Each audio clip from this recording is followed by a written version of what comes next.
अस्सलाम वालेकुम, welcome to तालीम दोस्त। आज का हमारा टॉपिक है चैप्टर नंबर 7 किंगडम प्रोटिस्टा। सबसे पहले तो क्वेश्चन ये आता है कि जी व्हाट इज प्रोटिस्ट। प्रोटिस्ट हैं क्या? प्रोटिस्ट बेसिकली ऐसे यूकैरियोटिक ऑर्गेनिजम्स हैं जो कि प्लांट्स, एनिमल या फंजाई किसी से भी मैच नहीं करते। यानी कि हम जब क्लासिफिकेशन करते हैं, आज चैप्टर 5 में पढ़ चुके हैं वैरायटी ऑफ लाइफ में, कि लाइफ की बहुत सी वैरायटीज मौजूद हैं और इन वैरायटीज के अंदर प्लांट्स, एनिमल और फंजाई डिफरेंट टाइप के एनिमल्स शामिल हैं। प्रोटिस्ट वो ऑर्गेनिजम्स हैं जो इन तीनों कैटेगरीज में से किसी में भी नहीं आते। प्लांट्स, एनिमल या फंजाई, इनमें से किसी में भी नहीं आने वाले ऑर्गेनिज्म को हम सेपरेट ग्रुप करार देते हैं और इस ग्रुप को हम कहते हैं the group of protist. Protist आमतौर पर यूनिसेलुलर हैं, एल्गी लाइक हैं और मल्टीसेलुलर हैं। केल्प और seaweed is a large multicellular protist that provide food.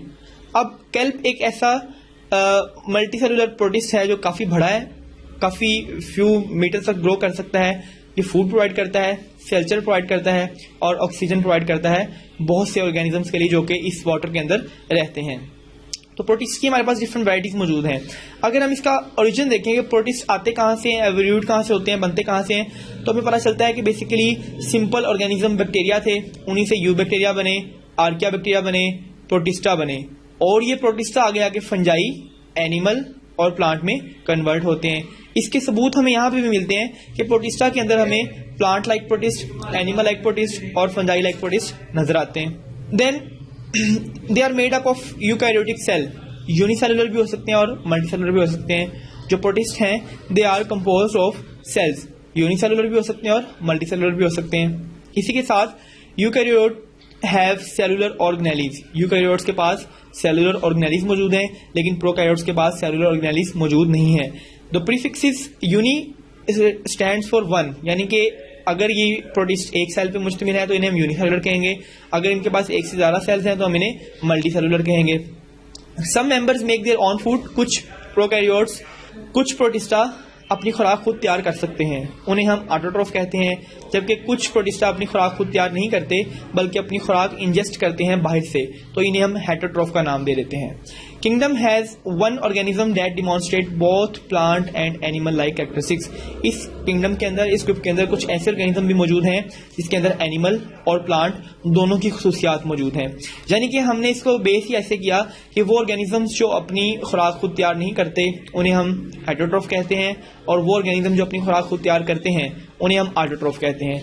For example green algae, brown algae, red algae, diatom, dinoflagellates, euglenoids, ये तमाम एग्जाम्पल हैं एल्गी की and they can predate their own food, so they are called autotroph. लेकिन amoeboids, ciliates, zooflagellates, protozoan, plasmodial slime mold, cellular slime mold, water mold, ये तमाम organism अपनी खुराक खुद तैयार नहीं करते।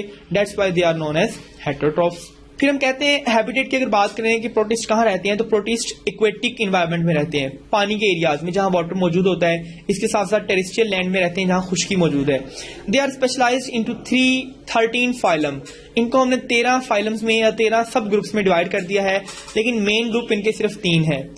Plant like protist, animal like protist and fungus like protist. यानी कि ऐसे प्रोटिस्ट जो देखने में आज इनकी प्रॉपर्टीज फंजाई से मैच करती हैं, ऐसे प्रोटिस्ट जो पौधों से मिलते जुलते हैं और ऐसे प्रोटिस्ट जो एनिमल से मिलते जुलते हैं। यही वजह थी कि हमने कहा कि प्रोटिस्ट से ही आगे ट्रू एनिमल, ट्रू प्लांट्स और ट्रू फंजाई इवॉल्व हुए हैं।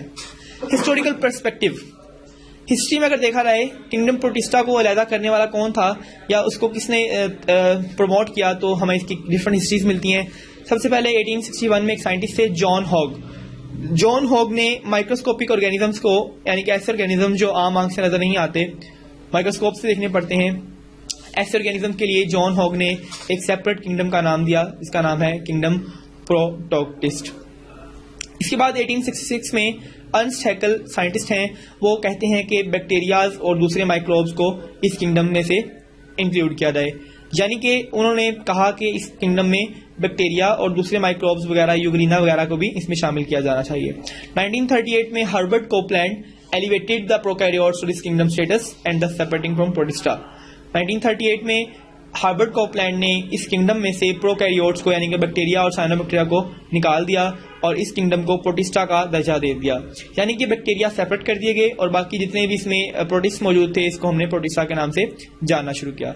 इसके बाद 5 किंगडम सिस्टम का सिस्टम आता है जिसमें रॉबर्ट विटेकर क्लासिफिकेशन करेंगे 1969 में, और वो तमाम ऑर्गेनिजम्स को 5 ग्रुप में डिवाइड कर देते हैं और प्रोटिस्टा किंगडम के अंदर सिर्फ और सिर्फ यूकैरियोट्स को रखा रहता है, बाकी तमाम प्रोकैरियोट्स वगैरह इसमें से निकाल दिए जाते हैं। This kingdom was modified by Margulis and Schwartz. Margulis and Schwartz ने 1988 में इसको मजीद मॉडिफाई किया on the basis of latest study of cell biology and cell genetics वगैरह। उन्होंने इसको एक सेपरेट किंगडम का दर्जा दे दिया। Then the diversity among protista. Protista के अंदर आपको बहुत वैरायटी मिलती है क्योंकि इनके हैबिटेट्स डिफरेंट हैं, दे हैव डिफरेंट हैबिटेट्स। इनके मोड ऑफ रिप्रोडक्शन बहुत मुख्तलिफ हैं, साइजेस और स्ट्रक्चर मुख्तलिफ हैं, लोकोमोशन करने के अंदाज और लोकोमोशन के ज़राया मुख्तलिफ हैं, न्यूट्रिएंट्स हासिल करने की मेथड डिफरेंट है, इंटरेक्शन विद अदर ऑर्गेनिज्म। ये तमाम डिफरेंस होने की वजह से हमें इन प्रोटिस्टा के अंदर बहुत सी वैराइटीज मिलती है। Slime molds, amoeba, euglena, dinoflagellates, paramecium, diatoms and microalgae. अब आप देख सकते हैं कि ये डिफरेंट ऑर्गेनिज्म बेशक एक ही ग्रुप से बिलोंग करते हैं, एक ही किंगडम से बिलोंग करते हैं, लेकिन इसके अंदर आपको डिफरेंट वैराइटीज नजर आती है। सो दैट्स वाई इसके अंदर बहुत सी डाइवर्सिटी है। अगर आप इसकी कैरेक्टरिस्टिक्स देखें तो एक जनरल जो आपके पास प्लान आता है प्रोटिस्टा का, सिंगल सेल है। सिंगल सेल से आपको पता चलता है कि इसमें न्यूक्लियस है, एनिमल्स बनेंगे, इनकी कोई खास शेप नहीं है, पॉड्स में रहते हैं, न्यूट्रिशन है, रेस्पिरेशन है, एक्सक्रीशन है, कार्बन डाइऑक्साइड बाहर निकालते हैं, ऑक्सीजन को अंदर लेके आते हैं। न्यूट्रिशन में इनके अंदर हेटेरोट्रोफिक्स हैं, ऑमनिवोर्स हैं, काफ़ी तरह की चीज़ें खा सकते हैं। फिर इनकी मूवमेंट्स की अगर हम बात करें तो मूवमेंट सूडोपोडिया के जरिए होती है। फीडिंग के लिए फूड वैक्यूल्स बनते हैं, एंजाइम्स बनते हैं। रिप्रोडक्शन के लिए माइटोसिस है, बाइनरी फिशन है। तो ये कुछ बेसिक प्लान्स हैं जो कि आपको तमाम ऑर्गेनिज्म के अंदर नजर आते हैं। फूड, लाइट और केमिकल की मदद से ये रिस्पॉन्स भी देते हैं, बिहेवियर शो करते हैं। ऑस्मोरेगुलेशन का प्रोसेस किया रहता है, वाटर की अमाउंट मेंटेन की जाती है कॉन्ट्रैक्टाइल वैक्यूल्स के जरिए, और इसके अलावा ऑस्मोसिस के जरिए भी ये काम सारे किए जाते हैं। तो ये कुछ बेसिक कैरेक्टरिस्टिक्स हैं, जनरल कैरेक्टरिस्टिक्स हैं जो कि तमाम प्रोटिस्टा के अंदर नजर आती हैं हमें। इसके अलावा हम इस ग्रुप के 4 मजीद सब ग्रुप्स कर देते हैं। 4 इसके जो ग्रुप्स हैं वो कौन कौन से हैं? Protozoa, animal like protist, algae, जैसे आप यूनिसेलुलर एल्गी भी कह सकते हैं, plant like protist, and multicellular algae, these are also the plant like protist. These protist belongs to blue green algae जो कि बैक्टीरिया से मिलती जुलती भी है, and these groups belong to the plants like protists हैं। slime molds and oomacotes, these are the basically organisms which belongs to fungi, जो कि fungi से मिलते जुलते ग्रुप्स हैं। so first of all the पहला ग्रुप है हमारा प्रोटोजोआ जो कि एनिमल लाइक प्रोटिस्ट कहलाते हैं। इनके अगर हम साइज की बात करें तो 2 से लेके 100 माइक्रोमीटर तक इनका साइज हो सकता है। 2 माइक्रोमीटर से लेके 100 माइक्रोमीटर तक हमें small microscopic animal like protist मिलते हैं। और ये जो प्रोटिस्ट हैं these are most of the time facultative and aerobes, यानी कि ये ऐसे एरोबिक्स, ये ऐसे ऑर्गेनिजम्स हैं जो कि अपनी खुराक के लिए एन एरोबिक कंडीशंस में सर्वाइव करते हैं। मोस्टली हेटेरोट्रोफिक हैं, अपनी खुराक खुद नहीं तैयार करते, अगर हैं भी तो फिर केमो ऑर्गेनोट्रोफ्स हैं, यानी कि केमिकल ऑर्गेनिक कंपाउंड्स को यूज करके अपनी खुराक हासिल करते हैं। Nutrients assimilated bye phagocytosis, phagocytosis के प्रोसेस के थ्रू ये न्यूट्रिएंट्स को अंदर एब्जॉर्ब करते हैं। फैगोसाइटोसिस क्या है? एक ऐसा प्रोसेस जिसमें सेल मेम्ब्रेन अंदर की तरफ इन्वेजिनेट करती है और किसी भी फूड पार्टिकल्स को खा लेती है। इस प्रोसेस को हम कहते हैं फैगोसाइटोसिस। ठीक है, तो फैगोसाइटोसिस, पिनोसाइटोसिस और डिफ्यूजन के जरिए अपनी खुराक को अपनी बॉडी के अंदर हासिल करते हैं। डाइजेशन 2 तरह की हो सकती है, एक्स्ट्रासेलुलर या फिर इंट्रासेलुलर, यानी कि फूड को बॉडी से बाहर भी डाइजेस्ट किया जा सकता है और फूड को बॉडी के अंदर ले जाके भी ब्रेक डाउन किया जा सकता है। दोनों तरह की डाइजेशन हमें इनके अंदर नजर आती है। Some group of protozoa, protozoa के कुछ मेजर ग्रुप कौन कौन से हैं? अमेबा स्यूडोपोडिया से मूव करता है, बहुत इसकी कैरेक्टरिस्टिक प्रॉपर्टी है। Arcella, then euglena, chlamydomonas, these are the some example और the some group of protozoa. Paramecium, vorticella और apicomplexa, these are few groups of the protozoa. तो ये हमारे पास 5 ग्रुप्स आते हैं प्रोटोजोआ का। सबसे पहला क्या है जी? मेस्टिगोफोरा, जिसको आप फ्लैजिलेट्स भी कहते हैं, और इन्हीं को हम एक और नाम भी देते हैं जो कि कहलाता है एपिकॉम्प्लेक्सा। हैबिटेट इसके क्या है? फ्रेश वाटर में रहते हैं, एनिमल्स के पैरासाइट हैं, कुछ डिजीजेज भी कॉज करते हैं। कौन कौन सी डिजीज कॉज करते हैं? These disease are African sleeping sickness, ग्रेडिस, एंड ये कुछ डिजीज हैं जो कि ये कॉज करते हैं। यूग्लिनाइड्स फोटोट्रोफिक फ्लैजिलेट्स हैं, यानी कि ऐसे ऑर्गेनिज्म जो कि खुराक अपनी तैयार कर सकते हैं लाइट की मदद से, और ये फ्लैजिलेट्स हैं। इनके पास फ्लैजेला मौजूद हैं जो कि इनको लोकोमोशन में हेल्प आउट करते हैं। यूग्लिना इनकी एग्जांपल है, फ्रेश वाटर में रहते हैं, मैरीन वाटर में रहते हैं, और जो डिजीजेस कॉज करते हैं वो नॉन नहीं है। सर्कोडिना, ये बेसिकली अमेबास का फाइलम है, इसमें अमेबास ताल्लुक रखते हैं। एमेबा, एंटामेबा इसके एग्जाम्पल है। फ्रेश वाटर में रहते हैं, मैरीन वाटर में रहते हैं और एनिमल पैरासाइट्स हैं। डिजीजेस कौन सी कॉज करते हैं? अमेबिक डाइसेंट्री कॉज की जाती है इनसे, जिसको हम अमेबियोसिस के नाम से भी जानते हैं।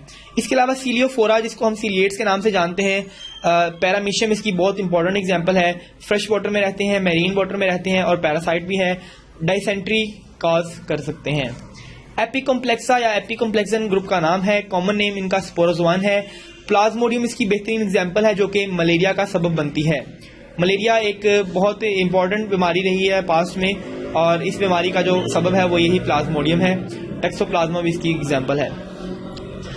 प्राइमरीली एनिमल्स पैरासाइट्स हैं, इंसेक्ट्स हैं, तो ये डिजीज कॉज करने का सबब भी बनते हैं। तो मलेरिया बीमारी और टैक्सोप्लाज्मोसिस ये कुछ बीमारियां हैं जो एपिकॉम्प्लेक्सन्स कॉज करते हैं। मोड ऑफ लोकोमोशन की अगर बात करें, कैसे मूव करते हैं, तो इनके पास मूव करने के लिए स्पेशल स्ट्रक्चर्स हैं। नंबर 1 सीलियाज। सीलियाज हेयर लाइक छोटे छोटे बीटिंग स्ट्रक्चर्स हैं जो कि मूव करते हैं। इनकी मूवमेंट्स कोऑर्डिनेटेड है। सीलिया मूव करते हैं और इनकी मूवमेंट से पूरा ऑर्गेनिज्म मूव करता है।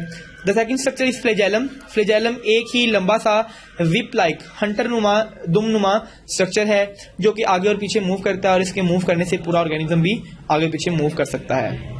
Then pseudopodia. स्यूडोपोडिया एक बहुत इंपॉर्टेंट कैरेक्टरिस्टिक स्ट्रक्चर है अमेबा का।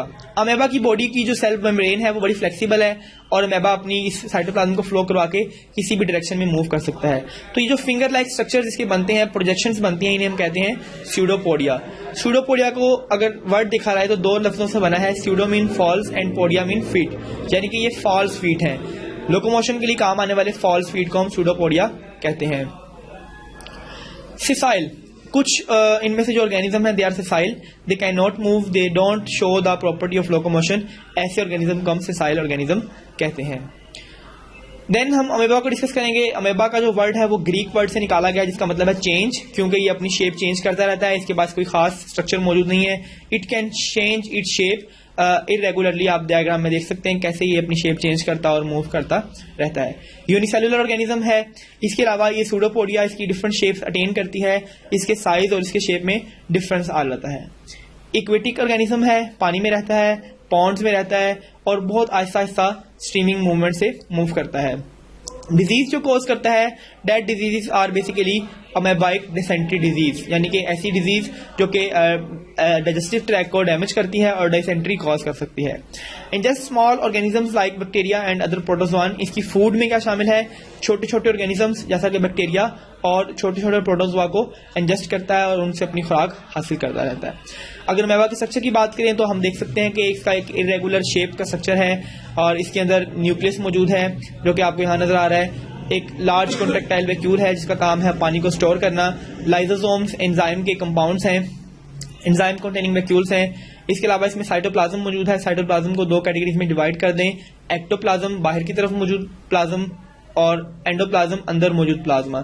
इसके अलावा इसमें स्यूडोपोडिया आप देख सकते हैं, फॉल्स फीट स्ट्रक्चर है, सेल मेम्ब्रेन है जो फ्लेक्सिबल है, माइटोकॉन्ड्रिया है एनर्जी के लिए, और इसके अलावा इसमें फैट के ड्रॉपलेट्स हैं जो कि फूड को स्टोर करने के काम आते हैं। तो ये बेसिकली अमेबा का स्ट्रक्चर है। अमेबा रिप्रोड्यूस कैसे करता है? Amoeba produce by budding.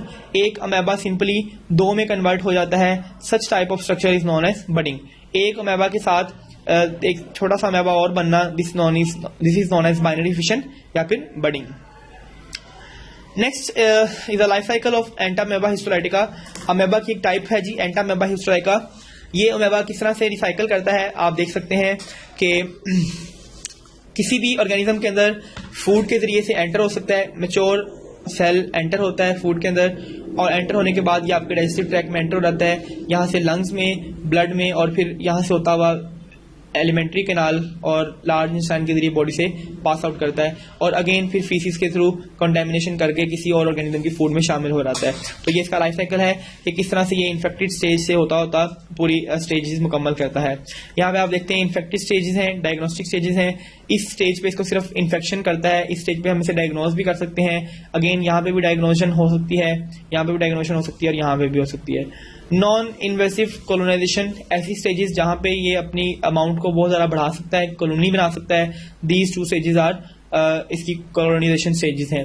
And then extra intestinal disease, ऐसी प्लेस जहाँ पे डिजीज कॉज करता है उसको हम सी से रिप्रेजेंट कर रहे हैं और आप इसको डायग्राम में रिप्रेजेंट भी कर सकते हैं। या आप देख सकते हैं कि किस तरह से एक अमेबा अपनी बडिंग कर रहा है, बडिंग करके एक स्पेशल स्ट्रक्चर में आ गया है, उसके बाद ये मल्टीप्लाई कर रहा है, इसकी बहुत सी बनती जा रही हैं, इसकी टाइप्स बनती जा रही हैं और इस तरह से ये देखते ही देखते अपने अमाउंट को बहुत ज़्यादा बढ़ा लेता है। So this is the life cycle of entamoeba histolytica. Feeding of amoeba, feeding की बात करें कैसे फीड करता है तो इसकी फीडिंग स्ट्रक्चर भी इसके स्यूडोमोनास हैं। हम देख सकते हैं कैसे एक फूड का पार्टिकल या कोई माइक्रोऑर्गेनिज्म आया तो इसने फिंगर लाइक प्रोजेक्शन उसके इर्द गिर्द डेवलप कर दी और ये फिंगर लाइक प्रोजेक्शन ऐसा ऐसा फ्यूज कर जाएंगी और फ्यूज करके ये इसकी बॉडी का हिस्सा बन जाएगा। ये एक वैक्यूल की शक्ल में चारों तरफ से उसको घेर लेगा और उसको अपनी बॉडी के अंदर ले जाएगा फेगोसाइटोसिस के प्रोसेस के थ्रू और फिर इसके ऊपर एंजाइम वगैरह पोर करेगा और इसको डाइजेस्ट करके यूज करने का काम कर सकता है। The next organisms और the next group is the zoophlagellates. Zoophlagellates दूसरा ग्रुप है जिसके अंदर ऑर्गेनिज्म के पास फ्लैजेलास मौजूद हैं। ये ऐसे प्रोटोजोआ हैं जिनके पास फ्लैजेला मौजूद हैं। ऐसे ऑर्गेनिजम्स को हम जूफ्लैजेलेट्स कहते हैं। जूफ्लैजेलेट्स के पास एक लॉन्ग विप लाइक पार्ट मौजूद है जिसको हम फ्लैजेला कहते हैं और यूजुअली ये पैरासाइट्स हैं, दूसरे ऑर्गेनिजम्स के अंदर रहते हैं। यूग्लिना या फिर ट्राइपैनोसोमा, ये आप इसकी एग्जाम्पल्स हैं, ये हम इन्हें देख सकते हैं और आप देख सकते हैं कि इनके पास एक टेल लाइक फ्लैजेला स्ट्रक्चर भी मौजूद है। देन जूफ्लैजेलेट्स की अगर हम बात करें तो they can generally absorb food through their cell membrane. खाने का इसका क्या फंक्शन है, ये सेल मेम्ब्रेन के जरिए फूड अब्जॉर्ब करता है, डिकेइंग ऑर्गेनिक मैटर को यूज करके अपनी न्यूट्रिशन को पूरा करता है। रिप्रोडक्शन माइटोसिस के जरिए भी हो सकती है, साइटोकाइनेंस के जरिए भी हो सकती है या फिर सेक्सुअल रिप्रोडक्शन मियोसिस के जरिए होती है, यानी कि they can produce sexually and asexually both. Life cycle की बात करें तो आप देख सकते हैं कि एक डिजीज है अफ्रीकन ट्राइपैनोसोमिक डिजीज जो कि अफ्रीका में बहुत बुरी तरह फैल गई थी। इस डिसऑर्डर में क्या होता है कि इंसानों के ऊपर एक नींद तारी हो जाती है जो कि एक ट्राइपैनोसोमा की वजह से फैलती है। ट्राइपैनोसोमा बेसिकली ये है ऑर्गेनिज्म है जिसको हम स्टडी कर रहे हैं। तो होता क्या है जी, ये एक फ्लाई है जिसका नाम है सीसी फ्लाई। सीसी फ्लाई इस ट्राइपैनोसोमा को कैरी करती है और कैरी करने के बाद जब ये इंसान को काटती है तो इसके स्लाइवा से ये ट्राइपैनोसोमा ट्रांसफर हो जाता है into the body of human being और ये इसकी ब्लड के अंदर सर्कुलेट करना शुरू कर देता है और इसकी सर्कुलेशन से इसके अंदर ये डिजीज कॉज हो जाती है। These are the few stages. Diagnostic stage है, इन्फेक्टेड स्टेज है, तो ये डिफरेंट स्टेजेस पे से डायग्नोज करके हम इसे ट्रीट कर सकते हैं। तो basically the disease is caused by the trypanosoma. Trypanosoma वो ऑर्गेनिज्म है जो कि प्रोटोजोआ है और वो यहीं से बिलोंग करता है, ट्राइपैनोसोमा। अब दूसरा जो इसके अंदर ऑर्गेनिज्म इन्वॉल्व है उसका नाम है CC fly. CC fly basically वो वेक्टर है जो कि इसको कैरी करके एक पर्सन से दूसरे पर्सन तक पहुंचाती है।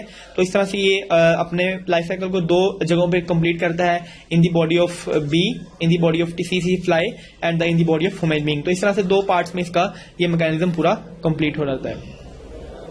तो यहाँ पे हम देख सकते हैं कि कैसे एक जो है पैरामीशियम या जो एक फ्लैजेलेट है वो कैसे डिवाइड करता है। अमेबा बाइनरी फिशन के जरिए दो में डिवाइड कर रहा है, यहाँ पे आप देख सकते हैं।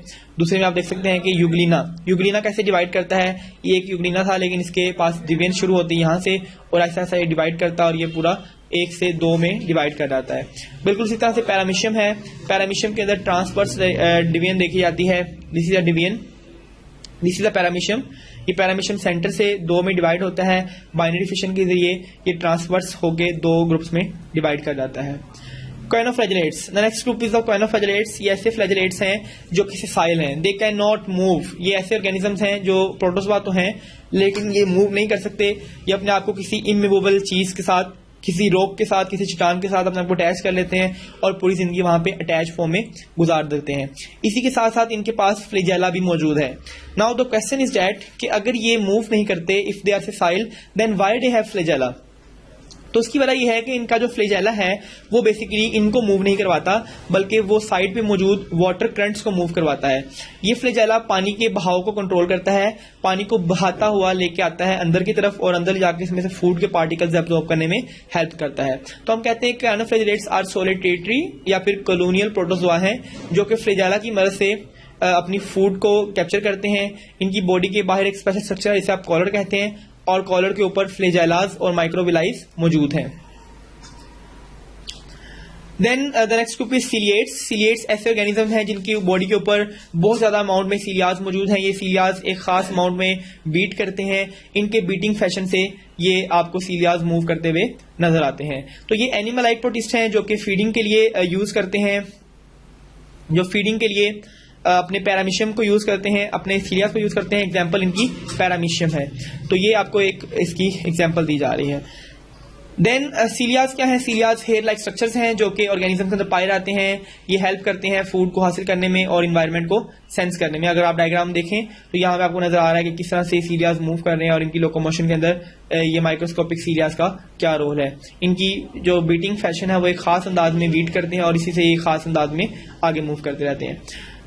The main important property of the ciliates is that they are multi cellular with 2 nuclei. यानी कि इन बेशक ये एक सेल पे मुश्तमिल है लेकिन इनके हर सेल के अंदर 2 न्यूक्लियाई मौजूद होते हैं। एक न्यूक्लियस ऐसा है जो कि इनकी बॉडी के तमाम प्रोसेसेस को कंट्रोल करता है, जबकि दूसरा न्यूक्लियस स्पेशल न्यूक्लियस है जो कि इनकी बॉडी के अंदर रिप्रोडक्शन को कंट्रोल करता है। यानी कि हमने बात की कि पैरामीशियम की बॉडी में 2 न्यूक्लियस मौजूद हैं। एक न्यूक्लियस इनकी रोजमर्रा की जिंदगी को कंट्रोल करता है, इनके डिफरेंट फंक्शन को कंट्रोल करता है, जबकि दूसरा न्यूक्लियस रिप्रोडक्शन को कंट्रोल करता है। रिप्रोडक्शन इनकी बाइनरी फिशन के जरिए है, बाइनरी फिशन को कंट्रोल करता है या फिर कॉन्जुगेशन के प्रोसेस को कंट्रोल करता है। कॉन्जुगेशन एक ऐसा प्रोसेस है जिसमें 2 सीलियाज या 2 फ्लैजेला आपस में कंबाइन करते हैं और कंबाइन करके अपना डीएनए या अपना जेनेटिक मटेरियल एक्सचेंज करते हैं और सेक्सुअल रिप्रोडक्शन का सबब बनते हैं। यहाँ आप देख सकते हैं कि डायग्राम में आपको दिखाया जा रहा है कि वाटर रेगुलेशन कैसे की जाती है। पैरामीशियम के अंदर स्पेशल ऑर्गेनेल्स मौजूद है जिन्हें हम कॉन्ट्रैक्टाइल वैक्यूल्स का नाम देते हैं। ये कॉन्ट्रैक्टाइल वैक्यूल्स आप देख सकते हैं यहाँ मौजूद हैं।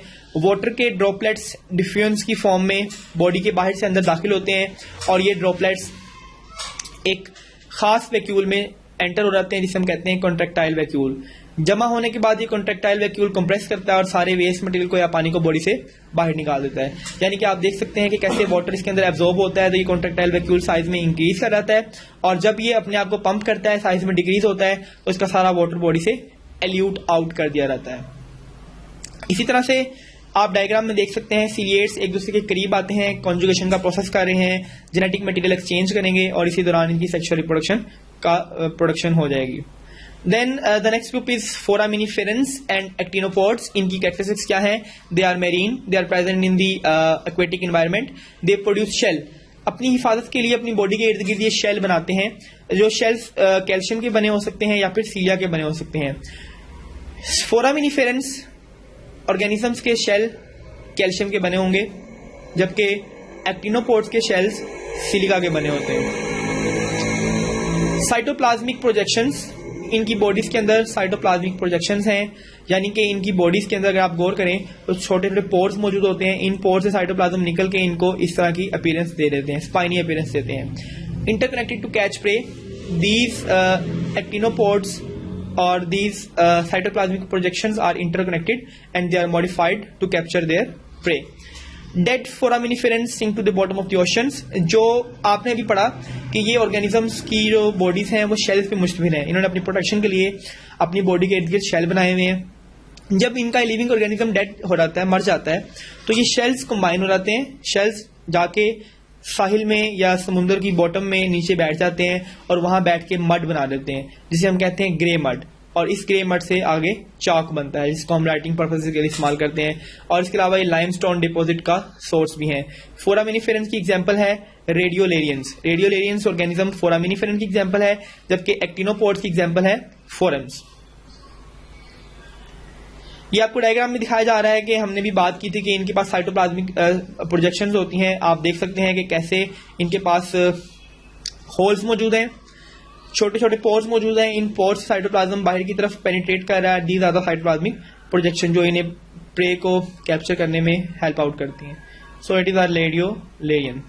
इसी तरह से नेक्स्ट डायग्राम में आप देख सकते हैं फोरम्स मौजूद हैं। फोरम्स की बॉडी पे भी शेल मौजूद हैं, कैल्शियम के बने हुए बहुत खूबसूरत शेल्स हैं और आप देख सकते हैं कि इनके अंदर डिफरेंट पैटर्न्स हैं और ये शेल्स डेकोरेटिव पीसीस के तौर पे भी इस्तेमाल किए जा सकते हैं।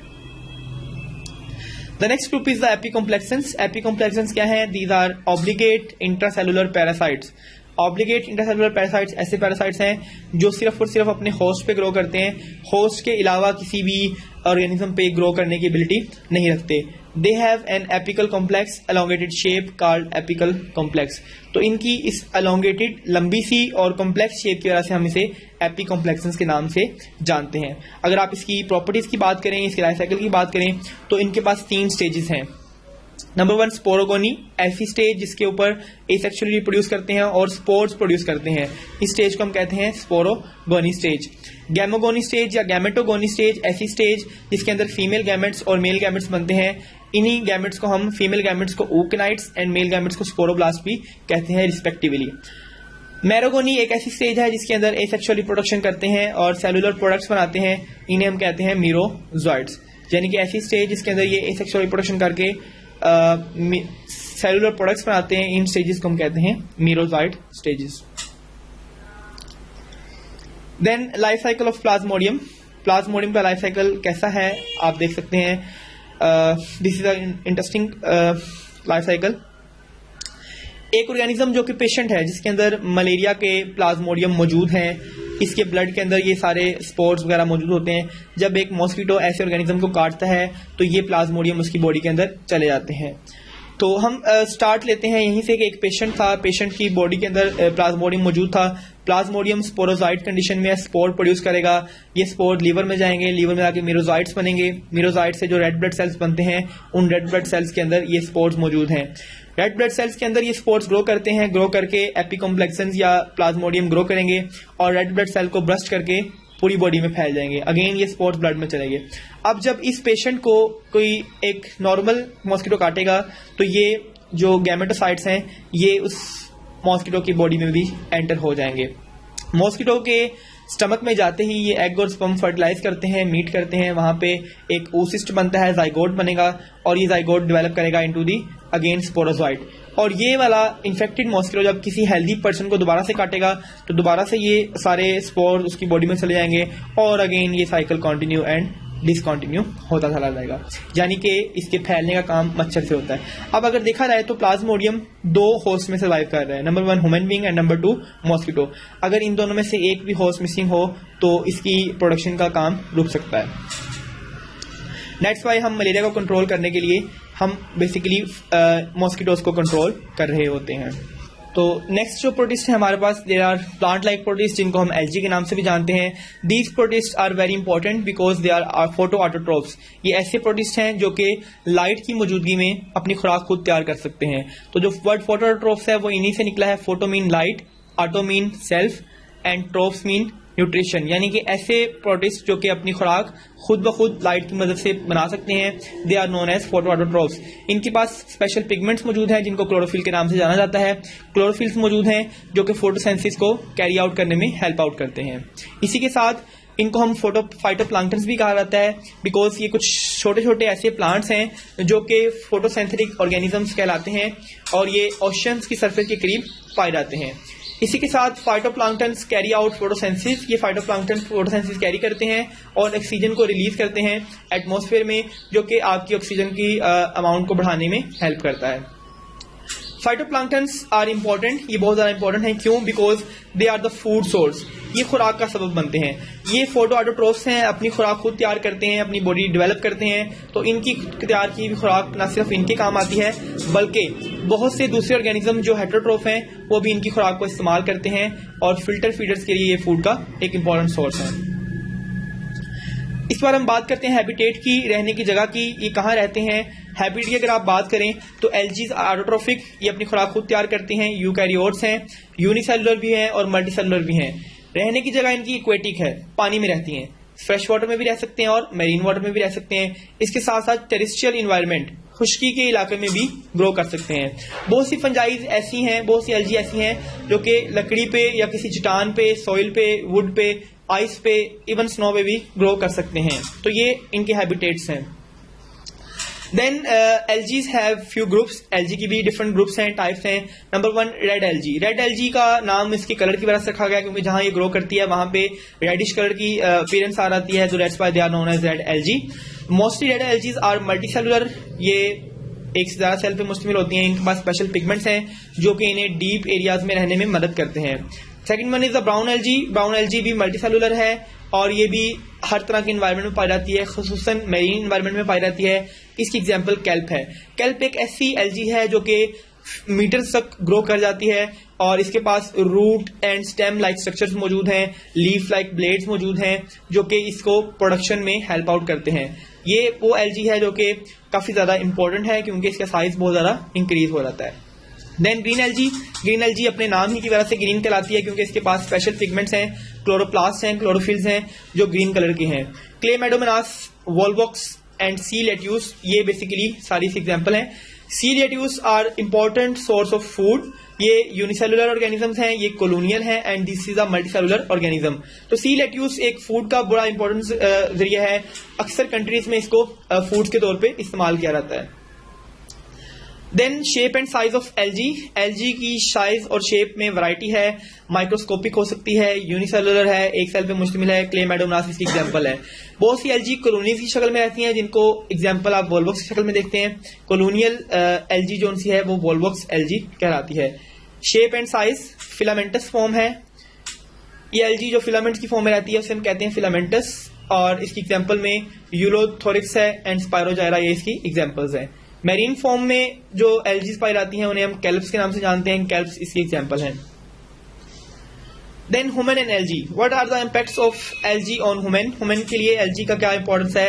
नंबर 1 सोर्स ऑफ फूड, हमने बात की कि खुराक का जरिए हैं, फूड शॉर्टेज में हेल्प आउट करती हैं। Number 2 used as bio fertiliser, आपकी जमीन की फर्टिलाइजिंग बढ़ाने के लिए, खाद में इजाफा करने के लिए भी यूज की जाती है। सीवेज ट्रीटमेंट, गंदे पानी को साफ करने के लिए, ट्रीटमेंट करने के लिए भी इस्तेमाल की जाती है। Alternative to chemical dyes and colouring agent, जो केमिकल्स आप कलर करने के लिए इस्तेमाल करते हैं उनके तौर पे इस्तेमाल की जाती है। इसके अलावा कलरिंग एजेंट्स के तौर पे इस्तेमाल हो सकती है। कमर्शियल यूजेस इसके कौन से हैं। एगर के तौर पे यूज होती है। एगर एक ऐसा कंपाउंड है जिसको लैब्स में और डिफरेंट जगहों पे इसको इस्तेमाल किया जाता है for the growth of bacteria. Then अगर हम एल्गी की क्लासिफिकेशन करें तो हमारे पास ये 6 डिफरेंट ग्रुप्स आते हैं। नंबर 1 ग्रुप इज यूग्लिनोफाइटा, जिसको आप यूग्लिनॉइड के नाम से जानते हैं। पायरोफाइटा, जिसको आप डायनाफ्लैजिलेट्स के नाम से जानते हैं। क्राइसोफाइटा डायटम्स कहलाते हैं। फेओफाइटा को हम ब्राउन एल्गी के नाम से जानते हैं। रोडोफाइटा रेड एल्गी है एंड क्लोरोफाइटा ग्रीन एल्गी है। तो ये डिफरेंट ग्रुप्स हैं। एल्गी को हमने इन तमाम ग्रुप्स में डिवाइड कर दिया। अब इन तमाम ग्रुप्स की हम एक बेसिक स्कीम देखने जा रहे हैं। This is the column of brown algae, red algae, green algae, diatoms, dinoflagellates and water moulds. Water moulds are basically fungi. तो अगर हम इनको देखें, कलर की बात करें तो ब्राउन एल्गी का कलर जो सा है वो ब्राउनिश है, रेड एल्गी का रेडिश है, ग्रीन एल्गी का ग्रीनिश है। जाहिर सी बात है इनके नाम इनकी कलर ही की वजह से हैं। डायटम्स ब्राउनिश कलर के हैं, डायनोफ्लैजिलेट्स भी ब्राउनिश कलर के हैं। वाटर मोल्ड्स कलरलेस हो सकते हैं या व्हाइट कलर के हो सकते हैं। इनके फाइलास को कॉमन नाम दिए जाते हैं phaeophyta, rhodophyta, chlorophyta, bacteriophyta, dinoflagellate and oomycota, हम पीछे भी डिस्कस कर चुके हैं। Then cell wall of brown algae is made up of cellulose and alginic acid. Red algae की जो सेल वॉल है वो सेलुलोज की बनी हुई है। ग्रीन एल्गी की सेल वॉल सेलुलोज की बनी हुई है। डायटम्स की सेल वॉल पेक्टिन और सिलिका की बनी हुई है। इसके साथ साथ यूनिसेलुलर एल्गी जो है डायनोफ्लैजिलेट्स हैं। वाटर मोल्ड्स मल्टीसेलुलर हैं। फोटोसिंथेटिक पिगमेंट्स के अंदर अगर आप बात करें तो क्लोरोफिल ए, सी और ज़ैंथोफिल्स ये ब्राउन एल्गी में मौजूद हैं। रेड एल्गी में क्लोरोफिल ए, डी और फाइकोबिलिन्स प्रोटीन्स मौजूद हैं और ग्रीन एल्गी में क्लोरोफिल ए और बी मौजूद हैं। डायटम्स के अंदर क्लोरोफिल ए, सी, कैरोटीन्स और ज़ैंथोफिल्स मौजूद हैं। डायनोफ्लैजिलेट्स के पास chlorophyll A, C and carotenes, xanthins मौजूद हैं, जबकि वाटर मोल्ड्स के पास कोई भी पिगमेंट मौजूद नहीं है because it is a fungi like water moulds. Then sexual reproduction, brown algae में सेक्सुअल रिप्रोडक्शन होती है, रेड एल्गी में भी होती है, ग्रीन एल्गी में भी होती है, डायटम्स में भी होती है। डायनोफ्लैजिलेट्स में तमाम में नहीं होती, कुछ में होती है और कुछ में नहीं होती। इसी तरह से वाटर मोल्ड्स के अंदर भी सेक्सुअल रिप्रोडक्शन होती है जो कि ज़ाइगोमाइकोट से मिलती जुलती है। ब्राउन एल्गी के अंदर जो स्टोरेज मटेरियल है वो कार्बोहाइड्रेट है। रेड एल्गी का स्टोरेज मटेरियल ग्लूकोज है एंड ग्रीन एल्गी का स्टोरेज मटेरियल भी ग्लूकोज ही है। डायटम्स अपनी फूड को ऑयल की फॉर्म में स्टोर करते हैं। इसी तरह से डायनोफ्लैजिलेट्स स्टार्च की फॉर्म में अपनी फॉर्म को स्टोर करते हैं। Then the first phylum of the green algae is chlorophyceae. Chlorophyceae के ऑर्गेनिज्म यूनिसेलुलर, कॉलोनियल या फिलामेंटस, इन तीनों फॉर्म में पाए जा सकते हैं। पिगमेंट्स इनके अंदर मौजूद हैं क्लोरोफिल ए और क्लोरोफिल बी। क्लोरोप्लास्ट हैं जो कि प्लेट लाइक स्ट्रक्चर्स में हैं, कप शेप हैं। स्टोरेज बॉडीज भी इनमें मौजूद हैं, ऑयल ड्रॉपलेट्स की फॉर्म में स्टोर करते हैं। और इनकी जो सेल वॉल है वो रिजिड है और इनर लेयर सेलुलोज की बनी हुई है और आउटर लेयर पेक्टोज की बनी होती है। तो आप देख सकते हैं डायग्राम में cholera is basically colonial fungi, colonial algae cholera कहलाती है। Then the second group is फाइकोफेरेसी, जिसे आप ब्राउन एल्गी के नाम से भी जानते हैं। ब्राउन एल्गी में जो मेन एल्गी आती है वो मैरीन है, इनका हैबिटेट मैरीन है, समुद्र के पानी में रहती है। इसका शेप और साइज डिफरेंस हो सकता है, फिलामेंट्स की फॉर्म में मौजूद है, बॉडी इसकी होल्ड फास्ट है, स्टॉक, स्टाइप और फ्रॉन्ट में मुश्तमिल है। पिगमेंट्स में chlorophyll A, C, carotenoids and xanthophylls और फ्यूकोज़ैंथिन शामिल हैं, जो इनमें फूड स्टोर होती है, कार्बोहाइड्रेट की शक्ल में होती है, लेमिनेरिन और मैनिटोल की फॉर्म में स्टोर होती है। These all are the organic compound जिसकी फॉर्म में इसकी फूड स्टोर होती है। सेल वॉल एल्जिन से कवर्ड है और इसके अंदर एक जिलेटिनस कोटिंग भी मौजूद है। एग्जाम्पल आप देख सकते हैं, ये डिफरेंट ऑर्गेनिज्म आपको दिखाए जा रहे हैं। These all are belong to the brown algae और इनका कलर भी ब्राउन है। Then rhodophyta, red algae, colour red है, नाम ही से वाज़ेह है। हैबिटेट इसका फ्रेश वाटर है, साफ पानी में पाई जाती है। और पिगमेंट इसके अंदर क्लोरोफिल ए और डी हैं। फाइकोएरिथ्रिन वो पिगमेंट है जो इसको रेड कलर देता है। इसकी जो स्टोर्ड फूड है वो फ्लोरिडिन स्टार्च की फॉर्म में स्टोर होती है, अमाइलोपेक्टिन और ग्लाइकोजन की फॉर्म में स्टोर होती है। वेजिटेटिव रिप्रोडक्शन फ्रेगमेंटेशन की थ्रू होती है। फ्रेगमेंटेशन एक ऐसा प्रोसेस है जिसके थ्रू बॉडी दो डिफरेंट पार्ट्स में डिवाइड कर जाती है और हर पार्ट जाके एक नया ऑर्गेनिज्म बनाती है। एसेक्सुअली नॉन मोटाइल स्पोर्स के जरिए ग्रो करते हैं, सेक्सुअली ये नॉन मोटाइल गैमेट्स बनाते हैं। एग्जाम्पल की हम बात करें तो पोरोफायरा एंड पॉलीसिफोनिया इसकी एग्जाम्पल्स हैं, यानी कि सेक्सुअल और एसेक्सुअल दोनों तरह के मेथड इनके अंदर पाए जाते हैं। Diatoms the most diverse group of the algae, और इनके बहुत फाइटोप्लैंक्टन्स भी पाए जाते हैं, छोटे छोटे प्लांट्स लाइक ऑर्गेनिजम्स हैं। मोस्ट आइटम्स आर यूनिसेलुलर, छोटे छोटे वन सेल पे कंसिस्ट करते हैं, कॉलोनीज की फॉर्म भी ले लेते हैं और फिलामेंट्स की शक्ल में भी पाए जाते हैं। रिबन्स के अंदर, स्टार्स के अंदर आप देख सकते हैं, ये एक आपको डाइटम्स की शेप दिखाई जा रही है। देन डायनोफ्लैजिलेट्स, ये ऐसे ऑर्गेनिजम्स हैं जो यूनिसेलुलर प्लांक्टन्स हैं, they belong to the phylum dinoflagellates, इसी वजह से इनको नाम डायनोफ्लैजिला भी कहा जाता है। डायनोकैरियोटिक न्यूक्लियस है, इनके अंदर लार्ज न्यूक्लियस मौजूद होता है। यूकैरियोट्स हैं और इनके क्रोमोसोम जो हैं वो परमानेंटली कंडेंस रहते हैं। 90% of the dinoflagellates live in oceans, 90% oceans में रहते हैं, only 10% are fresh water. Dinoflagellates are autotrophs, अपनी खुराक खुद प्रिपेयर करते हैं, कुछ इनमें से बर्फ में रहते हैं और डायनोफ्लैजिलेट्स के पास मूव करने के लिए फ्लैजेला है। आप यहाँ देख सकते हैं फ्लैजेला लाइक स्ट्रक्चर आपको नजर आ रहे हैं। देन रेड डायनोफ्लैजिलेट्स ऐसे हैं जिनके पास रेड कलर होता है और जब इनकी अमाउंट काफी ज्यादा हो जाए तो आप देख सकते हैं कि ओशंस के अंदर ये बाकायदा रेड कलर फैला देते हैं, जिन्हें हम रेड टाइड के नाम से जानते हैं।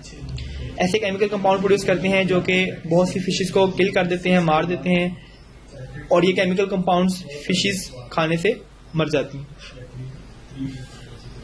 Then the third group is the fungi like protist, ऐसे प्रोटिस्ट जो कि फंजाई से मिलते जुलते हैं उन्हें हम कहते हैं फंजाई लाइक, क्योंकि देखने में इनकी अपीयरेंस फंजाई जैसी है और इनका मोड ऑफ न्यूट्रिशन, खुराक हासिल करने का तरीका भी फंजाई जैसा ही है।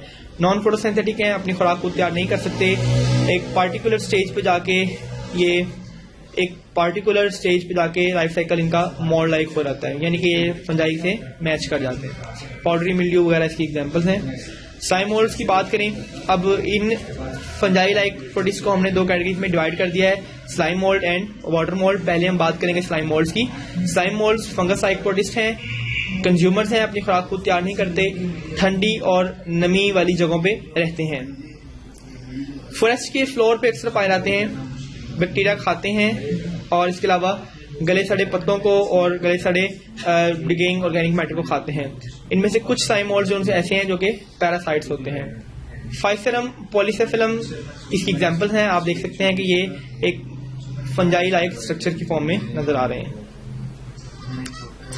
Life cycle of slime mould की अगर हम बात करें तो ये स्लाइम मोल्ड्स कैसे हैं, this is a proper slime mould, इसकी फ्रूटिंग बॉडीज बनी है, फ्रूटिंग बॉडीज स्पोर प्रोड्यूस कर रही हैं, ये स्पोर्स अमेबास बनाती हैं, अमर्जिंग अमेबास, ये अमेबाज अपनी फीडिंग स्टेज पे जाते हैं, खुराक खाते हैं और दोबारा से एग्रीगेटेड अमेबाज बन के अगेन इस फॉर्म में आ जाते हैं। तो इस लाइफ साइकिल को हम कहते हैं एसेक्सुअल रिप्रोडक्शन। इसमें एसेक्सुअल स्पोर्स प्रोड्यूस हुए हैं और ये स्पोर्स आगे आके दोबारा से फंजाई बनाते हैं। इसी तरह से ये स्पोर्स सेक्सुअल रिप्रोडक्शन भी कर सकते हैं। अगर ये आपस में फ्यूज हो जाएं उससे जाइगोट बनेगा जो कि डिप्लॉइड है, और डिप्लॉइड जाइगोट से दोबारा मियोसिस के जरिए हैप्लॉइड स्पोर्स बनेंगे और अगेन ये साइकिल चलेगा। तो ये हमें हैप्लॉइड और डिप्लॉइड दोनों फॉर्म्स के अंदर इसकी लाइफ साइकिल नजर आती है। द प्लाज्मोडियम स्टेज आपको दिखाई जा रही है, 200 माइक्रोमीटर तक इसकी प्लाज्मोडियम स्टेज है। Then life cycle of slime mould. Step 1 क्या है जी? Slimy mass that move like an amoeba. जब स्पोर्स किसी जगह गिरते हैं तो वहां पे एक स्लाइमी मैस बनता है जो कि बिल्कुल एक अमेबा की तरह मूव करता है। ब्यूटीफुल कलर होते हैं इस अमेबा के, रेड, येलो या फिर वॉयलेट कलर का ये अमेबा हो सकता है। स्टेप 2 में ग्रोथ इसकी रुक जाती है, ग्रोथ और मूव करना रुक जाता है। Produce spores inside a structure on a stock. Stock के ऊपर, एक स्ट्रक्चर के ऊपर स्पोर्स प्रोड्यूस करना शुरू कर देता है। देन स्टेप 3 में जो स्पोर्स हैं वो छोटे छोटे सेल्स में डेवलप हो जाते हैं, छोटे छोटे फ्लेजेलास में डेवलप हो जाते हैं और ये फ्लेजेलास क्या करते हैं? स्लाइमी मैस के अंदर दोबारा कन्वर्ट हो जाते हैं। इसके बाद वाटर मोल्ड्स आते हैं। हमने अभी बात की थी कि हमने फंजाई को 2 ग्रुप्स में डिवाइड कर दिया था, water moulds and slime moulds. पहली थी वाटर मोल्ड्स, स्लाइम मोल्ड्स। अब हम बात करेंगे वाटर मोल्ड्स की। वाटर मोल्ड्स को हम कॉमनली मिल्ड्यूज के नाम से भी जानते हैं। Mildews, fish tank fuse is an example. ये ऐसे प्रोटिस्ट हैं जो कि प्लांट्स से मिलते जुलते हैं और इनकी सेल वॉल भी मौजूद है। फाइटोफ्थोरा इन्फेस्टेशन, ये बेसिकली फंजाई से रिलेटेड ऑर्गेनिज्म हैं। These are the water molds which relate to the fungi. Fungi like protist की दूसरी एग्जांपल है। आप देख सकते हैं कि ये एक लीफ के ऊपर बीमारी कॉज कर रहा है। फाइटोफ्थोरा इन्फेस्टेशन मशहूर थे पोटैटो ब्लाइट की वजह से। इन्होंने लेट पोटैटो ब्लाइट में आलू के अंदर एक ऐसी बीमारी कॉज की जिसकी वजह से आलू डैमेज हो जाते थे। आयरिश की बेहतरीन जो फूड है वो फाइटोफ्थोरा इन्फेस्टेशन की वजह से डैमेज होती गई, लेट पोटैटो डिजीज की वजह से। पोटैटो डैमेज होते गए और एक बहुत बुरा फेमाइन आ गया क्योंकि आयरलैंड के पीपल्स की जो मेन फूड थी वो पोटैटो ही थी। तो इसकी वजह से एक फेमाइन आया जिसकी वजह से लाखों लोगों की डेथ हो गई। तो ये बेसिकली फाइटोफ्थोरा इन्फेस्टेशन की डैमेज है। तो हमने चैप्टर का ओवरव्यू लिया, हमने इस चैप्टर में से मैक्सिमम नॉलेज गेन करने की कोशिश की है। मजीद नॉलेज के लिए आपने इस वीडियो के साथ ही वेबसाइट पर दी गई MCQ सॉल्व करने हैं for getting more expertise. Thank you so much.